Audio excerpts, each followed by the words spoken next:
नमस्ते बच्चों, आपकी किताब के पार्ट 3 के हम कर रहे थे प्रश्नोत्तर। आज हम करेंगे भाषा की बात के प्रश्नोत्तर। प्रश्न नंबर 1। श्यामा माँ से बोली, मैंने आपकी बातचीत सुन ली है। ऊपर दिए उदाहरण में मैंने का प्रयोग श्यामा के लिए और आपकी का प्रयोग माँ के लिए हो रहा है। जब सर्वनाम का प्रयोग कहने वाले, सुनने वाले या किसी तीसरे के लिए हो तो उसे पुरुषवाचक सर्वनाम कहते हैं। नीचे दिए गए वाक्यों में तीनों प्रकार के पुरुषवाचक सर्वनामों के नीचे रेखा खींचो।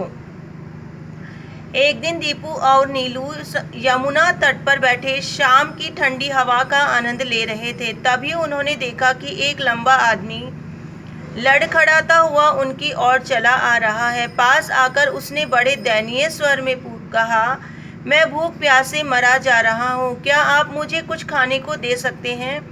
तो इसमें मैंने सर्वनाम को रेखांकित कर दिया है। देखिए, अब हम सर्वनाम का परिचय जानते हैं। पहला है उन्होंने, उनकी, उसने।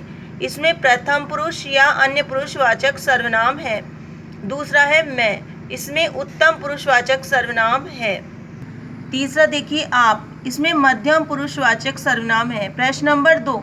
तगड़े बच्चे, मसालेदार सब्जी, बड़ा अंडा। यहाँ रेखांकित शब्द क्रमशः बच्चे, सब्जी, अंडे की विशेषता यानी गुण बता रहे हैं, इसलिए ऐसे विशेषणों को गुणवाचक विशेषण कहते हैं। इसमें व्यक्ति या वस्तु के अच्छे बुरे हर तरह के गुण आते हैं। तुम 4 गुणवाचक विशेषण लिखो और उनसे वाक्य बनाओ।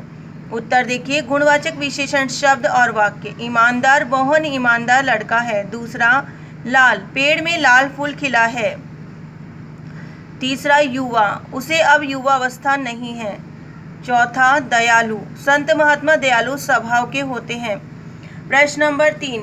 केशव ने झुंझलाकर कहा। ख, केशव रोनी सूरत बनाकर बोला। ग, केशव घबराकर उठा। घ, केशव ने टोकरी को एक टहनी से टिकाकर कहा। अंग्य, श्यामा ने गिड़गिड़ाकर कहा।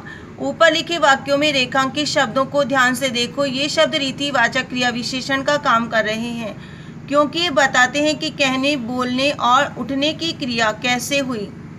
कर वाले शब्दों के क्रिया विशेषण होने की एक पहचान यह भी है कि ये अक्सर क्रिया से ठीक पहले आते हैं। अब तुम भी इन 5 क्रिया विशेषणों का वाक्य में प्रयोग करो। उत्तर,